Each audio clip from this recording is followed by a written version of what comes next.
Dan kalau ini dijadikan hari lahirnya Pancasila, jadi Pancasila itu Islam, gitu. Karena apa? Bung Karno itu memberikan petunjuk bagaimana supaya hukum Islam berlaku di Indonesia, ya, melalui Pancasila itu. Dikabarkan Sultan Hamid ini ikut di dalamnya memproses perancangnya untuk menjatuhkan RIS yang dipilih Bung Karno dan Bung Hatta. Dan tersiar kabar waktu itu bahwa Sultan Hamid ini punya niat akan membunuh Sultan Jogja, Hamengkubuwono itu.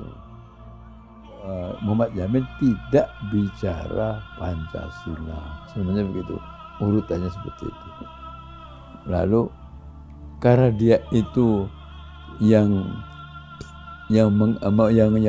membuat buku gitu, maka dia di dalam bukunya itu seolah-olah dia membuat Pancasila itu seperti yang sudah ada di Indonesia waktu itu. Nah, itulah yang menjadi pertanyaan. Maka lalu Muhammad Hatta mengatakan Yamin itu pembohong.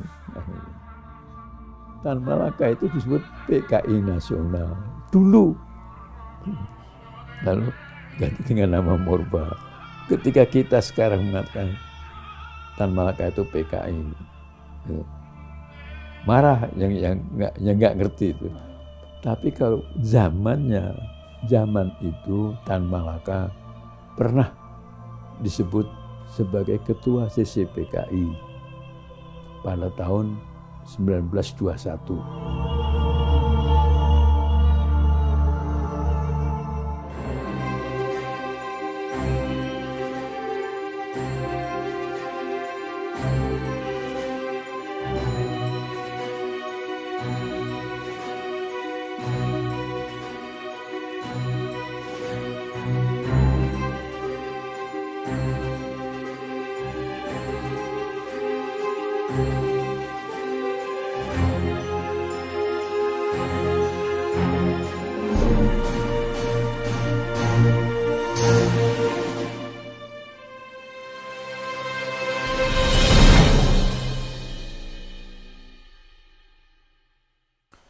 Bismillahirrahmanirrahim. Assalamualaikum warahmatullahi wabarakatuh. Alhamdulillahirabbil alamin. Allahumma sholli ala Muhammad wa ala ali Muhammad. Ikhwan dan akhwat yang dirahmati Allah Subhanahu wa taala, bagaimana kabar Anda di sore hari ini? Semoga dalam keadaan sehat walafiat dan selalu dalam lindungan Allah Subhanahu wa taala. Kembali kita berjumpa dalam program Sejarah Islam di Nusantara bersama Profesor Ahmad Mansur Suryanegara, penulis buku Api Sejarah Jilid 1 dan Jilid 2. Saat ini kami berada di kediaman beliau di Jalan Margahayu Raya, Kota Bandung, Jawa Barat. Saya Biagus ditemani Atep dan juga Angga Aminuddin.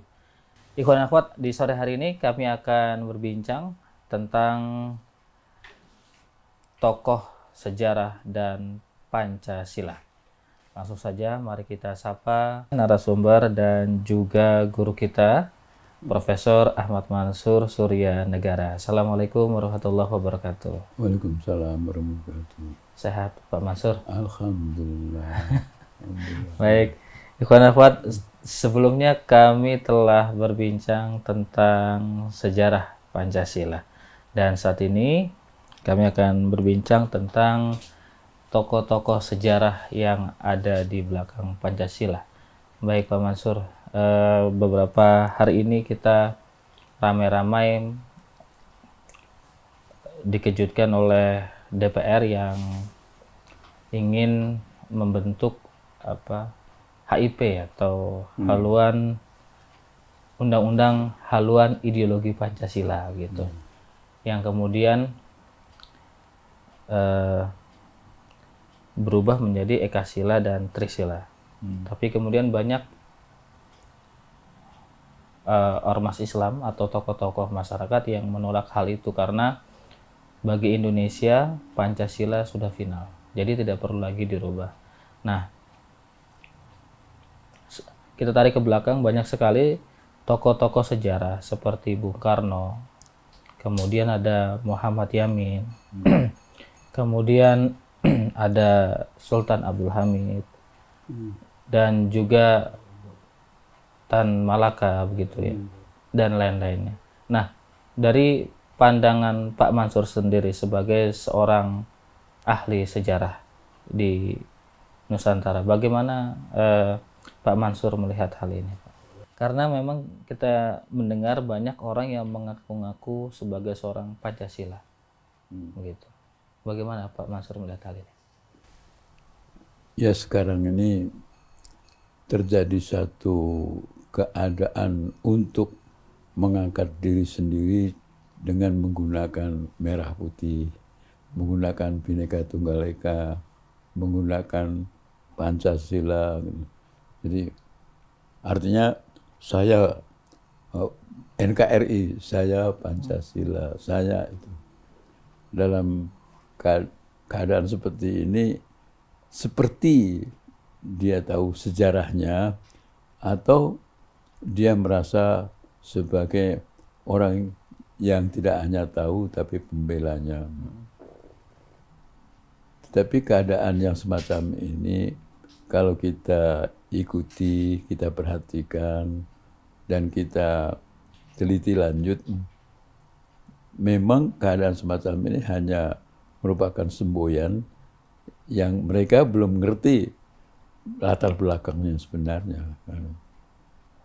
Jadi kalau mereka ini memahami sejarahnya, maka lalu apa mungkin umpama menyatakan bahwa hari lahirnya Pancasila itu tanggal itu 1 Juni 1945.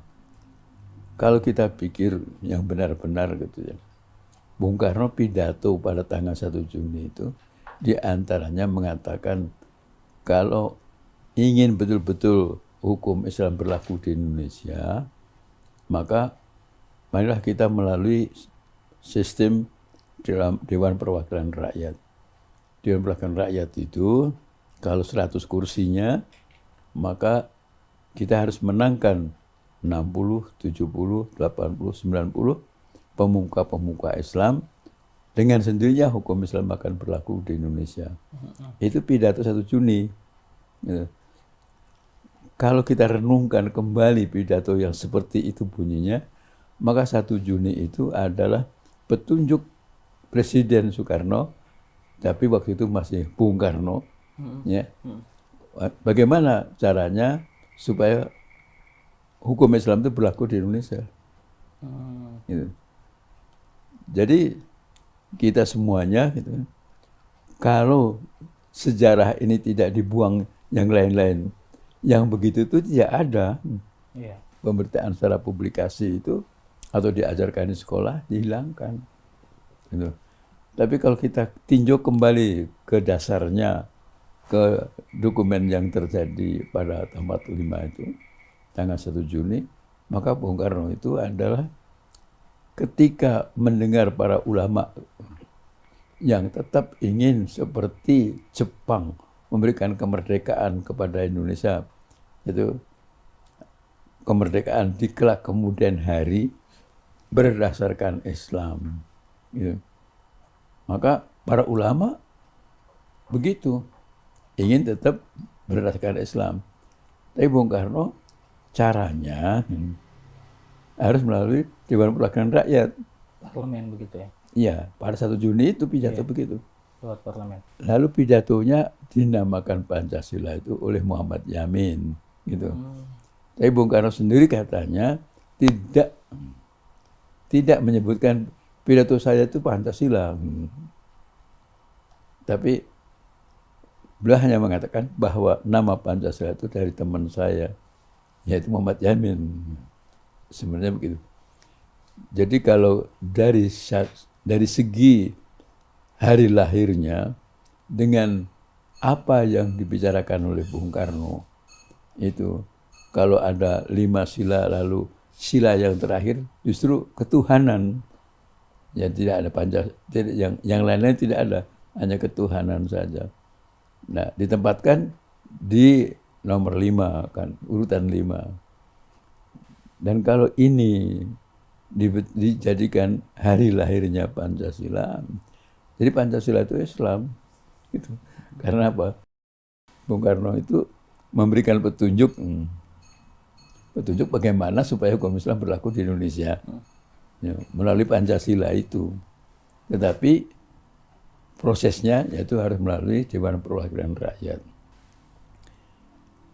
Jadi kalau dari sisi tanggal mengenai masalah hari lahirnya saja kan menjadi kebingungan orang itu. Loh, kok isinya begitu? Nah, kalau lahirnya Bung Karno itu benar-benar. Nah, kalau Pancasila yang sebenarnya sudah ada sebelum proklamasi itu juga pada tanggal 22 Juni tahun 45 yang dinamakan Piagam Jakarta. Nah, Piagam Jakarta itu ketuhanan yang Maha Esa itu belum ada, tapi hanya ketuhanan dengan menjalankan syariat, dengan menjalankan syariah Islam bagi pemeluk-pemeluknya. Nah, kalimat panjang ini hilang nanti. Baru pada tanggal 18 Agustus 45 itu diganti ketuhanan yang Maha Esa. Itu. Jadi yang tadinya ketuhanan dengan menjalankan syariah Islam bagi pemeluk-pemeluknya, maka berubah menjadi ketuhanan yang Maha Esa. Gitu. Tadinya hanya ketuhanan saja pada waktu tanggal 1 gitu. Tanggal 1 Juni itu disebutkan ketuhanan yang di bawah. Yang kelima maksud saya. Urutannya di bawah. Iya, urutan. Lalu yang pada Piagam Jakarta itu ditempatkan di atas, tapi ditambah bukan hanya ketuhanan, tapi dengan ketuhanan dengan menjalankan syariah Islam bagi pemeluk-pemeluknya. Itu 7 kata itu.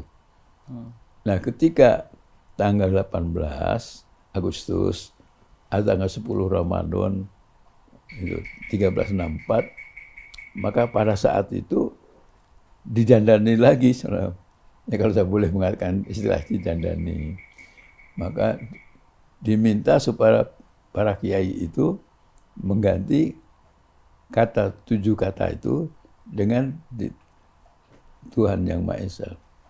Nah, pada waktu itu ketiga ulama yang menjadikan dasar untuk disahkan keputusannya itu adalah Wahid Hasyim. Wahid Hasyim itu putra dari Hasyim Asy'ari. Hasyim Asy'ari itu adalah Rois Am dari Nahdlatul Ulama. Yang kedua, Ketua Muhammadiyah. Gitu. Kalau dulu harus lengkap menyebutnya Perserikatan Muhammadiyah. Nah, itu Ki Bagus Hadikusumo. Lalu ada lagi yang juga dari Muhammadiyah, Kasman Singodimedjo. Jadi 3 tokoh inilah nanti setelah mengesahkan menjadi ketuhanan yang Maha Esa, maka ketiga-tiganya inilah yang tepat, yang melahirkan republik punya filsafat dan punya undang-undang konstitusi. Filsafatnya, ideologinya adalah yang disebut Pancasila, dan kemudian undang-undang dasar sebagai konstitusinya itu bareng dilahirkan pada waktu itu, disahkan oleh Panitia Persiapan Kemerdekaan Indonesia. Jadi kalau kita, saya nggak memasalahkannya, tetapi kalau kita itu melihat lahirnya dan kenyataannya seperti ini, gitu, pernyataannya itu Pancasilanya itu sudah seperti yang kita lihat hari ini, maka 5 sila yang seperti sekarang itu lahirnya tanggal 18. Gitu. Jadi semuanya pada sila pertama itu yang menjadi problem yang besar. Nah sekarang itu ada panca itu kan 5, tapi karena diperas menjadi 3, gitu. Diperas lagi menjadi 1 baru, 5-5-nya semuanya hilang. Mestinya kalau diperas itu, tapi itu hanya pikiran saya gitu. Jadi kalau diperas menjadi 1, yang nomor 1 mestinya itu ketuhanan yang Maha Esa mestinya. Lalu kenapa Soekarno itu dikatakan melindungi PKI padahal beliau adalah seorang Pancasilais, Pak Mansur? Dalam perjalanan sejarah bangsa ini, Iya. PKI mula-mula tidak ikut di dalam proklamasi dan tidak ikut dalam penentuan proklamasi itu dengan Undang-Undang 45-nya dan dengan filsafat Pancasilanya. Dan kemudian PKI ya juga tidak ikut menentukan apa yang dinamakan parlementer kabinet itu. Dan kemudian yang menentukan adanya partai banyak itu adalah Bung Hatta, Wakil Presiden, membuat maklumat X. Nah, dengan adanya maklumat X 3 November 45, maka partai yang tadinya ditetapkan hanya 1, Partai Nasional Indonesia itu, PNI, pada tanggal 18 itu, lalu berubah menjadi multi partai. Nah, itu yang menentukan adalah Muhammad Hatta sebagai Wakil Presiden, dan tanggalnya 3 November, nomornya nomor X itu. Maka Indonesia punya partai lagi. Nah, ketika ada itu, maka PKI ikut di dalamnya bangkit menjadi adanya partai PKI itu. Dari Partai Komunis Indonesia. Nah, sesudah itu, maka kita bisa melihat karena demokrasi gitu, yang dikehendaki oleh Indonesia ini, oleh para pemimpin itu, maka PKI itu walaupun baru dia itu menikam dari belakang, waktu itu sebutnya begitu. tahun 48. Ya 48. Jadi kita sedang menghadapi Belanda, gitu. Maka lalu PKI itu membuat negara sendiri, yaitu dinamakan Uni Soviet. Gitu. Negara Uni Soviet Indonesia. Ya, nah itu lalu dia tuh punya teman itu bersama temannya yang namanya Musso. Nah, pimpinan dari negara baru ini adalah Amir Syarifuddin dengan Musso. Bayangkan itu nama Nabi dipakai Musso atau Musa. Itu nama Amir Syarifuddin juga Islam. Seperti dia itu agamanya Islam, tapi bukan. Namanya saja seperti Islam. Gitu. Nah, disinilah nanti kita bisa melihat adanya sejarah yang diperlukan untuk tahu yang sebenarnya. Gitu. Kapan sebenarnya ada Pancasila yang lengkap seperti kita miliki sekarang ini. Gitu. Itu ternyata 18 kalau ini lahirnya. Jadi kalau kita melihat seseorang, Bung Karno jadi presiden, gitu. Tanggal berapa presiden? Tanggal 17, gitu. Atau 18 Agustus jadi presiden.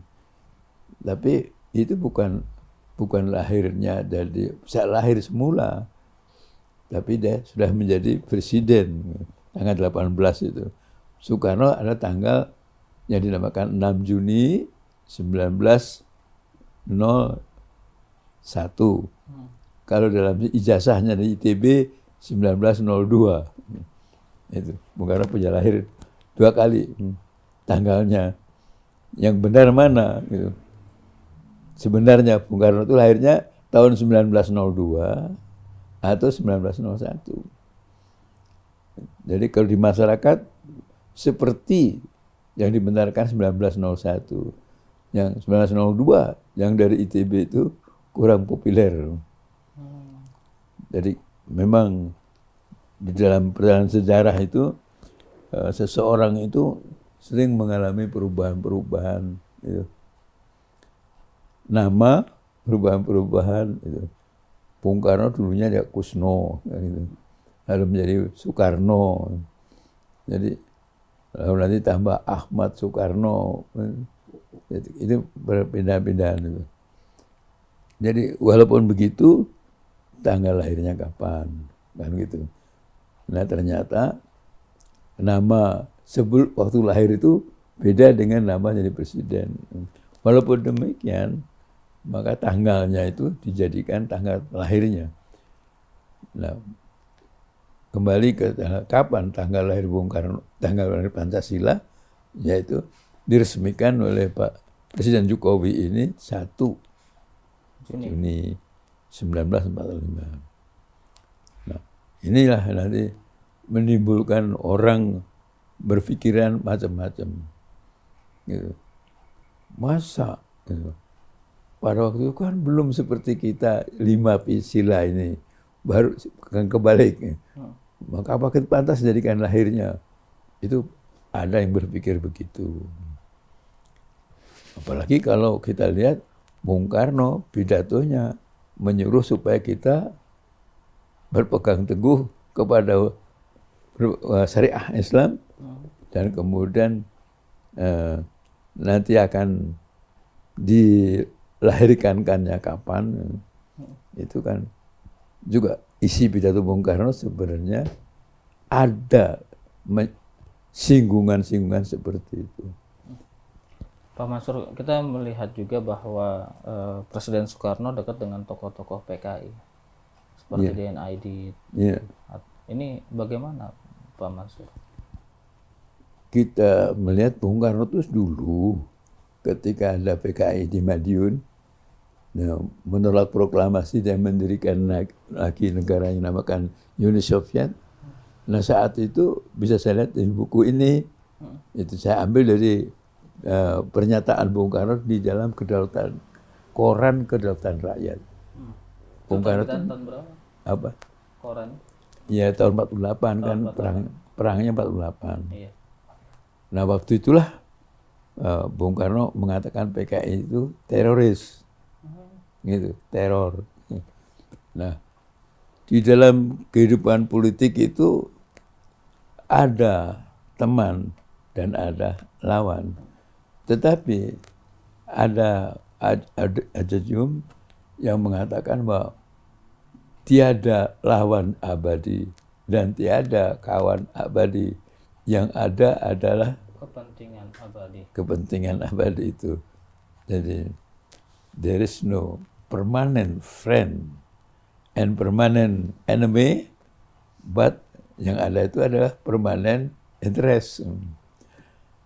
Nah, Bung Karno mula-mula kan dengan PKI itu benci. Gitu. Sampai disebut teroris gitu. Pada waktu itu ada yang dinamakan Madiun Affair itu. Nah, PKI menggunakan kata Madiun Affair. Gitu. Tapi kalau kita melihat kudeta PKI, nggak mau kudeta itu. Nah, kita bisa melihat di sini Bung Karno jalan terus jadi presiden.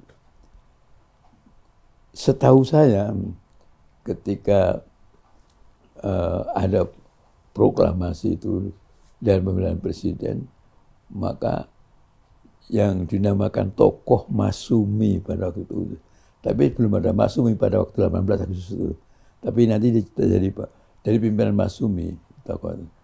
Dialah orang yang pertama menyebut Soekarno atau Bung Karno menjadi presiden seumur hidup. Dulu. Tokoh Masumi. Ya, proklamasi itu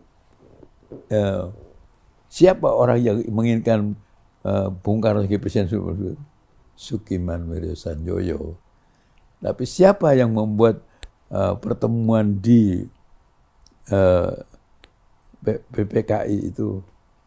mengatakan bahwa Bung Karno harus jadi presiden, Bung Hatta jadi wakil presiden.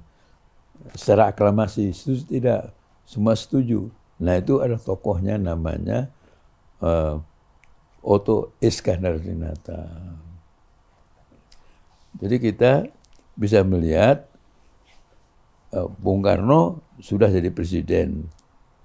Tetapi nanti ketika Bung Karno itu menang PKI-nya, karena diberi hak untuk ada pemilu, maka ada NU, ada PNI, ada PKI, ada Masyumi. Jadi 4 ini yang menjadi pemimpin atau leader atau sebagai yang dinamakan the big four, yang 4 besar itu. Nah, saat Bung Karno melihat 1955 bahwa pemilu itu yang menang di antara 4 itu adalah PKI, maka tahun 1956 itu pada bulan September tanggalnya 30, Bung Karno itu ada di depan Mao Zedong. Nah, Bung Karno itu ke Cina. Nah, setelah sampai di sana, Bung Karno itu ternyata merindukan semua partai itu hilang. Bung Karno. Lalu di sini itu dia merindukan supaya tidak ada partai. Lalu Bung Karno hanya menghendaki one system partai. Tanggal berapa Bung Karno bicara begitu? Itu pada tanggal 30 bulannya apa? September. Tahunnya apa? 19, bukan 65, tapi 56. 10 tahun kemudian terjadi ganti kepres PKI. Jadi kalau kita melihat Bung Karno gitu, tahun 1956 itu tanggalnya 30 September Bung Karno itu pergi ke Cina. Nah, kalau tahun 1956 itu sesudah proklamasi, sesudah pemilu. Dan pemilu tahun 1955 yang menang itu 4. PNI, Masyumi, NU, PKI. Padahal tadinya dilarang. Tapi jadi begitu. Nah, Bung Karno itu satu tokoh yang sangat rindu supaya Indonesia itu betul-betul Sabang Merauke. Tapi kan Belanda ingin mempertahankan Papua. Maka lalu perjanjian di KMB itu ditunda. Nggak dijelaskan bahwa kapan kembalinya Papua kepada Indonesia. Nah, ketika Bung Karno itu keadaan PKI-nya seperti itu, dan dunia harus ingat, dunia itu yang namanya Amerika dan Rusia yang tadinya bersatu itu pecah dan kemudian saling membuat konfrontasi. Jadi Indonesia konfrontasi dengan Indonesia dengan PKI. Jadi Bung Karno berubah lagi pikirannya pada waktu itu. Karena Bung Karno ingin melihat bagaimana supaya partai-partai itu hilang, sebenarnya begitu. Tapi kelanjutannya Bung Karno tidak bisa menjadi yang seperti semula. Yang semula maksud saya, Sukiman Widosanjoyo itu orang yang menghendaki Bung Karno tunggal sebagai presiden. Nah, pendapat ini ternyata keliru menurut pendapatnya Sukiman Widosanjoyo. Itu dari Masyumi sebenarnya. Dia harus memberikan kepada Bung Karno itu waktu sampai seumur hidup jadi presiden. Nah, kita lihat pergantian pikiran Bung Karno itu mengejutkan.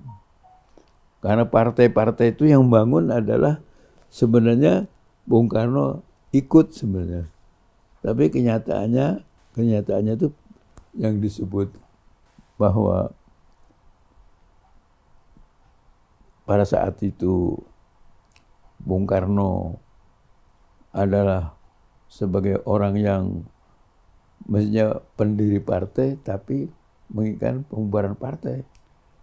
Dan waktu itu Bung Karno juga pidato di Amuntai, juga pidato di UI dan juga di Gedung Varia Bandung, bahwa Bung Karno tidak menghendaki adanya Indonesia menjadi Islam pada waktu itu. Jadi kita harus melihat memang ada perubahan-perubahan pikiran Bung Karno. Nah, kenapa begitu? Ya kita bisa melihat pada waktu itu ada perang dingin. Perang yang dinamakan Perang Dunia Kedua berhenti, kemudian ada perang dingin yang tadinya bersatu. Nah, siapa yang bersatu tuh? Yang namanya Stalin dengan Uni Sovietnya itu kerjasama dengan Amerika, dengan Inggris, bersama-sama dengan Prancis menjadi kekuatan sekutu kan.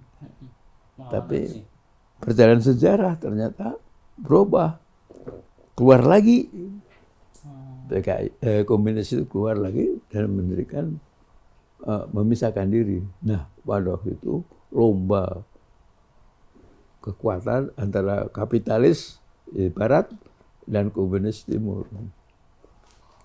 Nah, saat itulah Bung Karno yang juga rindu segera mengembalikan Irian Barat menjadi ke pangkuan Republik Indonesia, nah memerlukan bantuan politik, yaitu dari Rusia dan dari Cina. Sebenarnya Cina itu baru merdeka juga 1 Oktober 1949. Gitu. Nah, Bung Karno berpikir menghendaki bubarnya partai dan dia menghendaki seperti di Cina gitu. Karena pulang dari Cina itu 1956. Nah, bayangkan itu Cina baru merdeka. Itu 1949 1 Oktober dan akan dijadi juga akan merdeka. Dan Bung Karno sesudah melihat 1955 itu adalah hari di mana PKI menjadi salah satu di antara 4 besar partai. Baik, Pak Mansur, kita jeda dulu Pak Mansur. Ya. Baik, ikhwan dan akhwat, kami akan jeda sejenak. Setelah nada takwa berikut, kami akan hadir kembali ke ruang dengar Anda. Tetap bersama kami.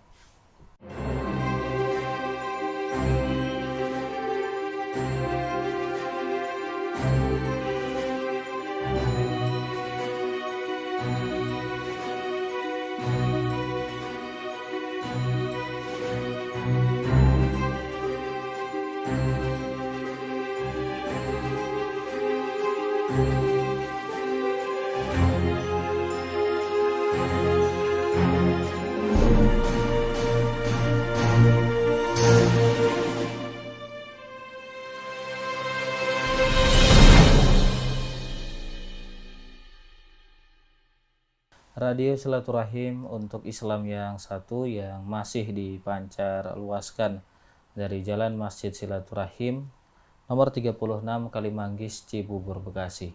Ikhwan dan akhwat, di sore hari ini masih bersama Profesor Ahmad Mansur Surya Negara, sejarawan Islam dan juga penulis buku Api Sejarah Jilid 1 dan Jilid 2. Kami masih berbincang di kediaman beliau di Jalan Margahayu Raya, Bandung, Jawa Barat.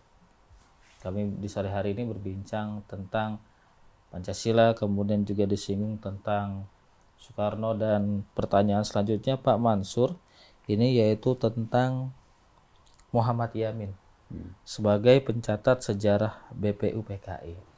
Kemudian saya juga ingin bertanya tentang Sultan Abdul Hamid, orang yang merancang lambang-lambang Pancasila, namun kenapa kemudian beliau dicap sebagai pengkhianat NKRI? Sejarahnya seperti apa Pak Mansur?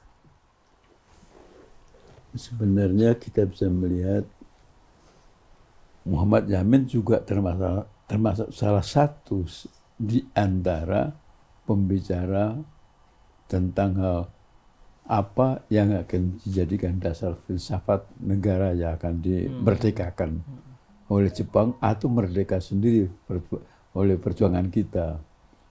Nah, di dalam pertarungan ideologi pada waktu itu, karena kiai-kiai itu tetap menginginkan Islam, kan begitu. Pada waktu zaman Jepang, bicara tadi. Nah, Yamin ikut di dalamnya, gitu. Pada Bung Karno dan itu. Nah, Muhammad Yamin tidak bicara Pancasila. Sebenarnya begitu. Urutannya seperti itu. Lalu, karena dia itu yang membuat buku gitu, maka dia di dalam bukunya itu seolah-olah dia membuat Pancasila itu seperti yang sudah ada di Indonesia sekarang waktu itu. Nah, itulah yang menjadi pertanyaan. Maka lalu Muhammad Hatta mengatakan Yamin itu pembohong. Sebenarnya Muhammad Yamin itu orang Padang. Muhammad Hatta juga orang Padang.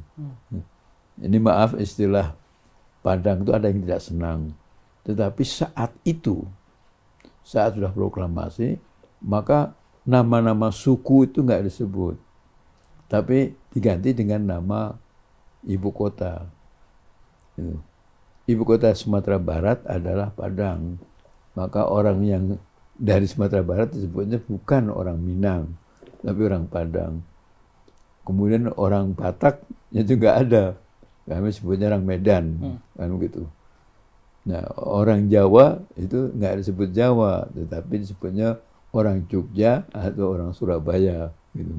Jadi kota-kota itu dijadikan nama baru dari suku yang ditakutkan akan menimbulkan perpecahan. Untuk menyatukan, gitu. Maka disebutnya Padang, disebutnya bukan Jawa, tapi disebutnya Surabaya, atau itu Ngawi, gitu. Nah, itu semuanya begitu waktu itu. Gitu kan. Jadi kita bisa melihat bagaimana perjalanan sejarahnya. Nah, Muhammad Yamin itu memang dia termasuk pada waktu sebelum Indonesia merdeka, pada gerakan nasional itu termasuk kelompok Yong Sumatera, gitu. Nah, Yong Sumatera itu nanti kabarnya juga gitu di dalam sejarah itu Yamin itulah yang ikut di dalam Sumpah Pemuda, kan gitu. Nah, yang menjadi masalah gitu, siapa sebenarnya yang membuat Sumpah Pemuda ini tidak menjadi bahasa Jawa, kan yang banyak orang Jawa. Itu yang berjasa adalah Kartosuwiryo. Kartosuwiryo itu pada waktulah sekretaris dari Sarekat Islam yang ikut hadir situ. Jadi pertarungan untuk bahasa apa yang dipakai sebagai kesatuan berbangsa ini, maka yang memenangkan Islam, yang memenangkan supaya bahasanya bahasa Indonesia itu Kartosuwiryo. Kenapa? Karena partainya orang-orang banyak itu, Padang, Agus Salim, lalu Abdul Muiz gitu, dan Cokroaminoto Jawanya, gitu. Dan Wiknyadi Sastra itu Sundanya. Gitu. Nah, karena campur-campur gitu, dalam pembicaraan itu Cokroaminoto mengambil bahasa waktu itu masih disebut bahasa Melayu.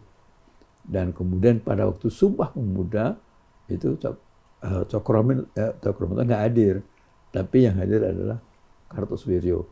Kartosuwiryo itu yang memungkinkannya pimpinan-pimpinan sidang yang orang yang Jawa akan menjadikan bahasa Jawa sebagai bahasa nasional, Tapi Kartosuwiryo karena berangkat dari syarikat Islam, dialah yang mengatakan bahasa yang terbaik adalah Indonesia. Tapi karena Kartosuwiryo itu terlibat di dalam permasalahan Darul Islam, lalu dianggap sejarahnya dicoret, hilang. Gitu. Nah, Yamin ini lalu yang terkenal sebagai orang yang seolah-olah dia itu menentukan segala-galanya, gitu. Maka Pancasila pun yang menentukan katanya Yamin, yang lima-limanya itu. Tetapi menurut Bung Hatta, menurut Bung Karno, Yamin itu hanya memberikan nama 5 sila itu apa? Pancasila itu kata Bung Karno berasal dari pemikiran Yamin. Nah, itu yang harus paham. Yang dianggap benar di dalam masalah itu. Masalah yang disebut Pancasila sebagai nama, itu yang beri nama adalah Yamin. Tetapi hanya namanya saja pada 1 Juni itu, Pancasila itu namanya itu, dan belum urutannya seperti itu. Sekarang belum. Maka itu timbullah perdebatan. Maaf, saya tidak ikut mendebat, justru hanya juga sebagai seorang sejarawan saja menyampaikan bahwa namanya saja 1 Juni. Isinya, urutannya yang benar 18 Agustus. Gitu. Tapi yang hampir benar atau kemana istilahnya. Yang beda tetapi hampir sama, yaitu pada Piagam Jakarta. Jadi itu Yamin, ya, orangnya sebagai sejarawan, tapi bukan sejarawan murni. Dia itu seorang ahli hukum. Maka gelarnya Master Muhammad Yamin. Lalu pada waktu Master dihilangkan, dalam rangka untuk Master itu kan gelar yang ada dari Belanda. Kita semuanya harus mengubah dari Belanda itu. Maka lalu gelar Master itu semuanya hilang dari sarjana hukum. Itu adalah upaya penggantian gelar-gelar yang dari barat itu di-Indonesasikan. Jadi kalau ada Profesor Haji Muhammad Yamin SH, tapi tadinya Master. Lalu Pak Mansur, bagaimana dengan Sultan Abdul Hamid yang merancang lambang Pancasila, kemudian dicap sebagai pengkhianat NKRI? Sebenarnya seperti apa sejarahnya? Sebenarnya pada waktu akan dibentuknya RIS itu didahului dengan adanya konferensi meja bundar yang disebutnya KMB. Nah, KMB itu lama prosesnya gitu. Dan bukan di Indonesia, tapi di negeri Belanda gitu. Nah, dengan adanya Indonesia harus mengirimkan wakil-wakilnya, Sultan Hamid itu ada di sana juga, di dalam kelompok yang mempertemukan pemikiran-pemikiran pada sidang yang dinamakan KMB itu. Nah, dialah nanti sebagai raja, kan, dia kan sultan. Nah, itu ada di dalam upaya sidang itu KMB itu. Lalu ketika jadi RIS, gitu, ketika jadi RIS Republik Indonesia Serikat tanggal 27 Desember itu tahunnya 49. Nah, yang namanya waktu perubahan itu RIS itu hanya sampai tanggal 23. RIS 23 Januari tahun 50. Dalam waktu sependek itu kenapa berhenti? Karena adanya APRA, APRA itu Angkatan Perang Ratu Adil. Di Bandung ya? Iya, tapi itu hanya nama. Kalau ratu kan biasanya bukan orang Belanda, mestinya kan orang Indonesia kan. Walaupun ratu itu bukan hanya untuk wanita. Kalau ratu kecantikan benar. Gitu. Tapi mungkin mengacu pada Ratu Beatrix di Belanda. Kalau orang Jogja, orang Solo itu Kanjeng Sultan Sri Ratu, gitu kan begitu. Semua disebutnya ratu itu bisa dipakai laki-laki, bisa dipakai perempuan. Menteri Agama itu ada Ratu Alam Shah. Gitu. Ini penggunaan istilah. Nah, lalu Sultan Hamid itu ketika RIS sudah berdiri, walaupun pendek, ditugasi oleh Bung Karno. Maksud saya presiden. Presiden Soekarno itu menugasi sebagai menteri itu supaya membuat lambang. Nah, lambang itu sampai jadi. Gitu. Ya, kabarnya dari mana? Ada yang mengatakan itu Samudra Pasai segala macam. Nah, lambang itu lambang yang pada waktu disidangkan lambang itu, tapi sesudahnya itu, waktu disidangkan itu Muhammad Yamin tertolak. Tertolak? Ya, lambangnya Muhammad Yamin ada keris ada segala macam itu. Lalu dianggap kurang pas. Lalu lambang yang dipilih oleh sidang pada waktu itu adalah punyanya Sultan Hamid kedua. Dialah yang sebagai orang yang membuat perisai Pancasila itu ada garis hitam melintang itu adalah Katulistiwa. Karena Indonesia itu dilewati Katulistiwa. Itu pikiran dari Sultan Hamid. Nah, ketika ada APRA mengadakan kudeta di Bandung, dikabarkan Sultan Hamid ini ikut di dalamnya memproses perancangnya untuk menjatuhkan RIS yang dipimpin oleh Bung Karno dan Bung Hatta itu. Dan tersiar kabar waktu itu bahwa Sultan Hamid ini punya niat akan membunuh Presiden Soekarno. Bukan, ini akan dibunuhnya yang paling utama itu adalah Sultan Jogja. Hamengkubuwono itu. Nah, kalau kita sekarang gitu mendengar berita semacam itu, bisa gampang dicek kan itu benar dan tidaknya. Iya. Nah, dulu itu kan nggak ada pengecekan. Nah, lalu timbullah isu yang berat dan ditangkaplah Sultan Hamid itu dan dianggap dia terlibat pada APRA itu. Nah, APRA ini yang Westerling ya? Iya, yang dipimpin Westerling. Maka itu kan dikatakan Ratu Adil, tapi kok yang jadi ratunya itu Westerling. Aneh kan? Kalau orang Jawa ya, yang Ratu Adil itu adalah Cokro Aminoto. Gitu kan? Atau siapa. Tetapi ini dia. Jadi Sultan Abdul Hamid ada di gerakan APRA ini? Diisukan pada waktu itu seperti begitu.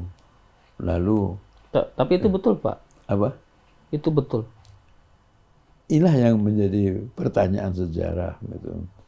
Apakah dia betul? Gitu. Karena berita itu simpang siur. Seperti sekarang aja gitu. Benarkah corona itu dari Wuhan? Gitu. Kata Cina itu dari Amerika kan gitu. Kata Amerika dari Cina. Ya, di Cina. Jadi kan kita tuh nggak ngerti. Nah, kalau sekarang itu mudah untuk melawan yang hoak artinya hoak itu yang gampang dilawan sekarang. Karena apa? Sumber berita itu tidak satu. Nah, dulu modelnya kan satu. Maka terjadilah difokuskan Sultan Hamid II itu adalah terlibat di dalam itu, ditangkap, diadili, gitu. Lalu digelari dia sebagai pengkhianat. Apakah benar itu? Kalau sekarang kita itu melihat amalnya itu sangat baik, apakah itu tidak ada orang yang membonceng menjelekkan dia? Ini yang belum ketemu, gitu. Belum jelas, gitu. Jadi kalau kita melihat katanya akan bunuh yang namanya Sultan Hamengkubuwono, itu kan pemecah belah. Kalau betul-betul kan dengan divide and rule. Jadi sampai sekarang itu saya belum gitu, menemukan yang sebenarnya beliau itu pengkhianat.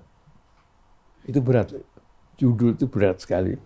Karena dialah yang membuat lambang Pancasila itu, lambang Garuda Pancasila itu. Yang itu yang dibuat oleh, dibenarkan oleh Bung Karno, ditambah cenggernya itu, kepalanya itu. Dan kemudian yang melukis itu adalah Abdullah namanya. Bukan Abdullah.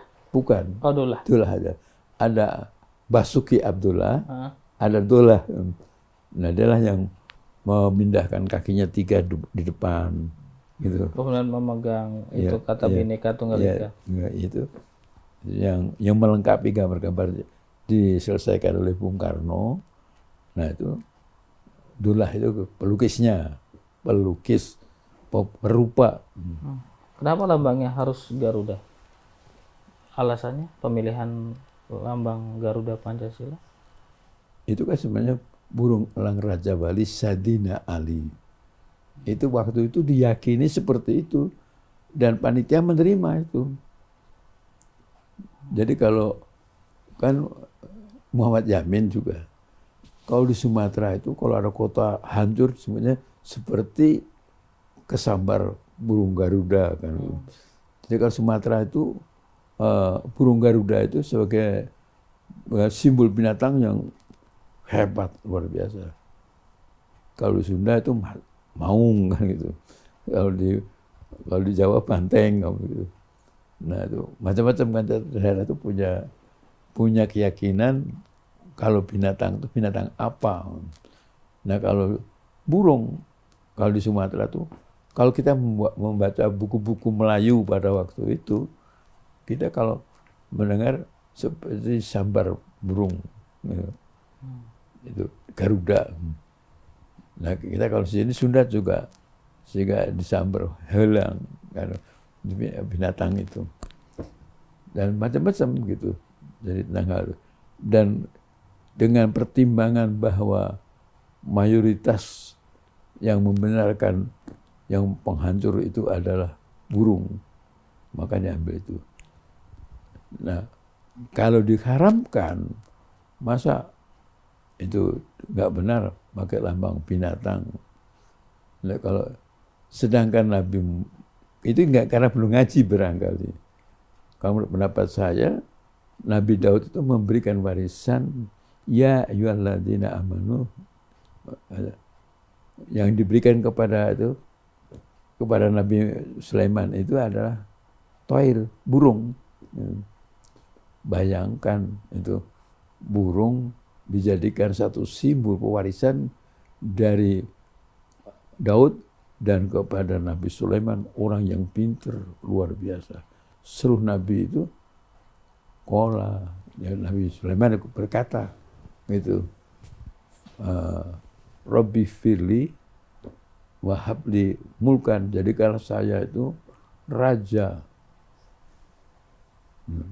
yang bagaimana? Yang tidak ada sesudah saya. Kehebatan ilmunya. Nah itu dia punya pasukan dari burung. Nah oleh karena itu burung adalah sebagai satu gambaran yang paling cerdas itu Nabi Sulaiman yang punya tentaranya adalah diwujudkan dalam burung dan jin dan manusia, maka burung itu dipilih. Yeah. Nah pada waktu itu disebutnya burung elang Sayyidina Ali. Baik. Pak Mansur, kemudian saya juga ingin bertanya tentang sejarah Tan Malaka. Karena saat ini ada sekelompok orang yang kemudian mencoba mengharumkan nama Tan Malaka. Lalu bagaimana hubungan Tan Malaka ini dengan Presiden Soekarno kala itu? Tan Malaka itu yang paling tidak bisa jalan dengan pikirannya itu adalah Muhammad Hatta. Tidak sejalan. Enggak, tidak jalan. Dia paling menentang. Padahal Sama-sama dari Padang. Tapi Bung Hatta tuh tahu tentang karakter Tan Malaka itu. Nah, Pak Tan Malaka itu juga sama dengan Yamin itu, ngaku-ngaku lebih dulu. Maka dia tidak senang Bung Hatta itu dengan orang yang seperti itu. Maka lalu benturan pendapat dalam politik, dalam segala hal itu Padang, ada orang Padang, maaf, saya sebut orang Padang, sebut Padangnya itu Hatta dengan Tan Malaka yang paling itu. Sama-sama keras ya? Ya, sama-sama tidak sejalan. Tidak sejalan. Gitu. Konsepnya itu tidak dibenarkan oleh Hatta. Gitu. Nah, Tan Malaka itu ketika PKI pertama kali ada di Indonesia, yang namanya itu Perserikatan Komunis India, tanggal 23 Mei. PKH. PKI, Perserikatan Komunis di India. India itu belum ada istilah Indonesia. India atau Hindia? Iya. Nah, cara nulisnya tinggal orang Jawa atau orang bukan. Kalau orang Jawa itu Hindia. Kalau ada yang cukup dengan I. Karena kalau ada Taj Mahal itu orang Indonesia menjawabnya, membacanya begitu. Tapi orang sana itu Taj Mahal. Hanya hilang. Jadi kalau Binagraha itu orang Indonesia. Binagra. Jadi kalau H itu banyak hilang kan. Pendahuluan benar pasti pasang hu. Tapi kalau dulu kan dahulu. Jadi kita bisa melihat Bung Karno itu tidak sejalan pada zaman gerakan nasional awal dengan Tan Malaka itu. Karena Tan Malaka itu orang dari PKI, dia memegang CC PKI, ketua. Di Indonesia? Iya. Dulu pada waktu mula-mula muncul sejarah itu. Tetapi orang tidak mau membenarkan itu. Hanya Semaun, Darsono, Tan Malaka ada. Gitu. Nah, kenapa Tan Malaka ditiadakan? Kan jadi permasalahan. Nah, Tan Malaka ini selalu beda dengan teman-temannya, gitu. Yang se-PKI-nya juga beda. Katanya ini pada waktu itu kalau ada ribut-ribut itu, Tan Malaka itu yang membuat keributan, tetapi dia sendiri tidak di tempat itu. Itu antara lain wataknya begitu, yang tidak disukai. Dan juga menggunakan orang lain, dia sendiri yang menjadi pemikirnya. Nah, pada waktu itu ada istilah PKI nasional. Ketua PKI nasional itu adalah Tan Malaka. Walaupun ditambah nasional, tetap PKI. Itu pada waktu zaman di mana orang bicara-bicara tentang Tan Malaka. Itu zaman saya. Gitu. Saya ikut mendengar kalimat-kalimat itu. Saya tahu, karena pada waktu itu saya juga senang clipping koran-koran itu. Nah, pikiran-pikiran yang ada tertulis di koran itu, Tan Malaka itu PKI nasional. Lalu nanti sesudah dia usahanya gagal di dalam menggunakan nama PKI setelah proklamasi itu, dia mengalihkan namanya dengan Murba. Itu pun singkatan. Nah, singkatannya apa? Itu pun nanti bukan singkatan yang sebenarnya. Ada singkatan yang tersembunyi di dalam pemikiran itu. Maka terjadilah apa yang dinamakan PKI nasional hilang. Muncul nama Murba yang muncul. Nah, PKI ini tidak sejalan dengan yang dinamakan PKI Amir. Itu zaman Bapak ini mendengar sekali tentang orang-orang menamai satu dengan yang lainnya. Zaman itu saya tahu. Nah, kalau dikatakan Tan Malaka PKI tidak mau, pada waktu itu disebut PKI. Pada waktu itu.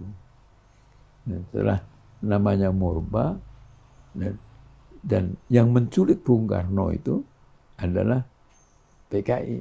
Yang Karangas Dengklok. Yang Tan Malaka itu. Sebenarnya begitu. Lalu buktinya apa? Itu. Yang namanya Adam Malik itu anak buahnya. Yang dia tidak menyetujui tanggal 17 itu, maka proklamasi itu di sekitar proklamasi Agustus 45 tidak disebut 17. Nah, karena dia termasuk orangnya itu. Jadi kalau buku-buku sejarah yang dulu itu kita bisa melihat yang bangsa Adam Malik ini semuanya itu orang-orang yang termasuk kelompoknya Tan Malaka itu PKI nasional. Maaf. Kalau sekarang tidak senang itu yang Tan Malaka. Waktu itu begitu. Seperti umpama begini ya. Ketika Renville dan Siliwangi dipindahkan ke Jawa Tengah, gitu, maka Bung Hatta itu tidak boleh membiarkan Jawa Barat kosong. Untuk bisa ada angkatan bersenjata di Jawa Barat, itu, maka tidak boleh memakai nama TNI, nggak boleh nama Hizbullah, nggak boleh Sabilillah. Nah, Bung Hatta membentuk yang namanya Darul Islam. Waktu itu. Nah, kalau ngomong begitu kan salah sekarang. Padahal itu yang membentuk Bung Hatta. Ya, dulu begitu. Jadi kalau kita mengatakan dulu bukan TNI, PKR. Maka kalau sudah diganti dengan TNI, nah TNI itu seluruh apa itu angkatan kan. Lalu 5 Oktober itu adalah TNI. Kan begitu. Maka itu harus diubah tanggalnya. 5 Oktober itu hanya untuk TNI. Yang angkatan darat, angkatan itu harus punya tanggal lagi beda-beda. Kan. Itu kan bingung kita mengatakan begitu. Jadi saya maaf saja, itu saya hidup di zaman di mana saya tahu, saya melihat, saya sudah sadar, gitu, sudah mengerti, gitu, yang zaman itu bicaranya begitu-begitu. Iya. Kalau kita baca Quran Kedaulatan Rakyat, TNI itu disebut gerombolan. Maaf. Ya. Ketika kata gerombolan dipakai untuk DI, maka TNI nggak boleh disebut gerombolan. Gitu. Seperti Tan Malaka itu disebut PKI nasional dulu. Lalu ganti dengan nama Murba. Ketika kita sekarang mengatakan Tan Malaka itu PKI, gitu, marah yang nggak ngerti itu. Tapi kalau zamannya, gitu. Jadi maaf saja, zaman itu Tan Malaka pernah disebut sebagai ketua CCPKI pada tahun 1921. Dan Tan Malaka itu dikenal oleh PNI, dikenal oleh Masyumi, oleh sosialis. Tan Malaka itu adalah PKI nasional. Ya, dan itu memang sejarah. Ya. Artinya sejarah yang sesuai dengan data dan fakta yang Pak Mansur Iya. bisa. Nama itu tidak dipakai, ditampilkan Murba. Itu yang lebih populer. Baik Pak Mansur, kita sudah dibatasi oleh waktu. Yeah. Di sore hari ini, ikhwan dan akhwat, kalau kita bicara tentang sejarah, maka kita seperti kembali ke masa lalu. Tapi apa yang beliau sampaikan ini adalah fakta dan fakta yang ada dalam sejarah pada zamannya. Baik Pak Mansur, sebagai penutup, kita juga sebentar lagi akan menghadapi Hari Raya Idul Adha. Kira-kira ada pesan Pak Mansur tentang Hari Raya Idul Adha, dan juga kesimpulan apa yang bisa Pak Mansur sampaikan dari perbincangan sejarah kita di sore hari ini? Jangan sampai terjadi lagi di Idul Adha ini kita dilarang menyembelih binatang-binatang karena tinjauannya dari segi politik, atau segi pemikiran yang lain. Katanya kalau sapi, kambing banyak dipotong, maka kita akan kekurangan daging yang kita perlukan dari sapi ataupun dari kambing. Pada waktu itu ada seorang guru besar yang ahli masalah pangan, membicarakan di depan para kiai. Dan para kiai lalu bertanya, Bapak Profesor, di Jakarta ini banyak kucing, dan kucing itu tidak, anaknya sekali lahir 4 atau 3 atau lebih, tidak pernah disembelih. Apakah Jakarta akan kepenuhan kucing? Lalu pertanyaan lain, Pak Profesor, kalau berangkat dari Jakarta sampai ke Pelabuhan Ratu atau sampai ke Pangandaran, apakah pernah ketemu satu pohon kemiri di pinggir jalan? Satu pun tidak ada. Tetapi kalau masuk ke semua pasar tingkat apapun, yang mall ataupun yang tradisional, maka di situ kemiri ada. Inilah yang disebut berkah. Kalau kita mengikuti perintahnya Allah dan Rasulnya, sapi, kambing yang disembelih atau onta, tidak pernah kita akan kehilangan sapi, kehabisan kambing, tetapi tetap ada. Dan kucing tidak akan memenuhi Jakarta walaupun tidak sembelih, yang anaknya melampaui jumlah yang kita perkirakan. Maka marilah Profesor ikut Rasul dengan Allah saja tentang penyembelihan ini. Jangan dipikirkan jumlah yang dipotong kemudian habis sama sekali. Allah akan melahirkan sapi-sapi baru dan kambing-kambing baru yang untuk tahun depan masih berjumlah.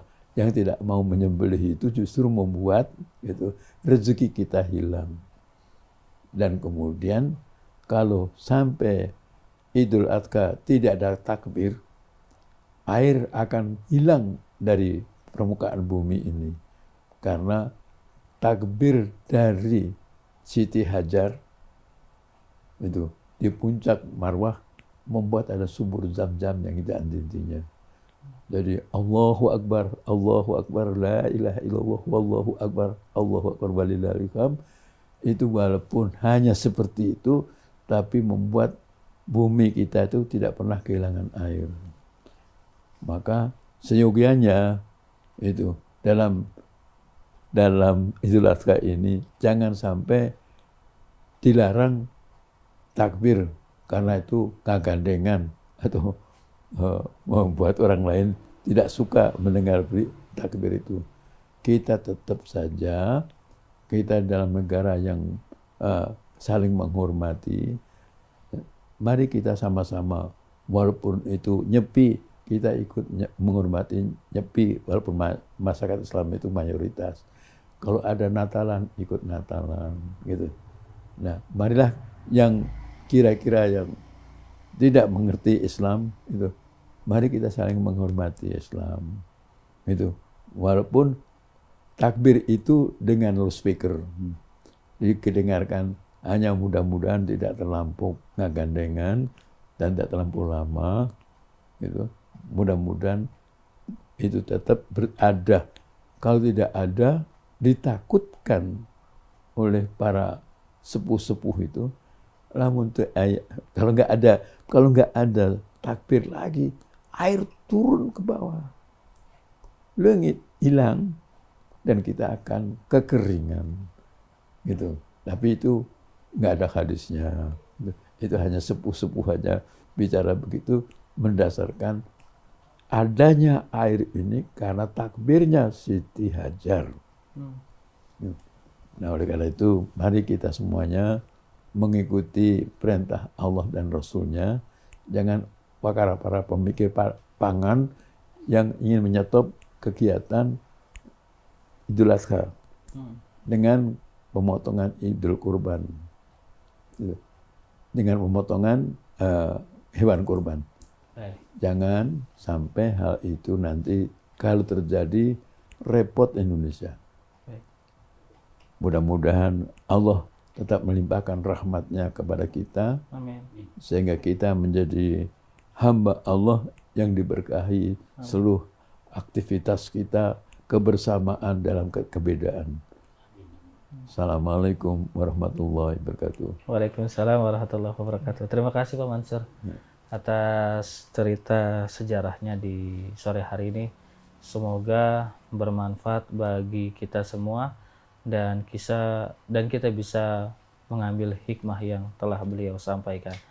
Ikhwan dan akhwat, demikian program kita di sore hari ini dalam sejarah Islam di Nusantara bersama Profesor Ahmad Mansur Suryanegara, penulis buku Api Sejarah Jilid 1 dan Jilid 2. Saya Abi Agus dan juga Atep dan Angga Aminuddin undur diri.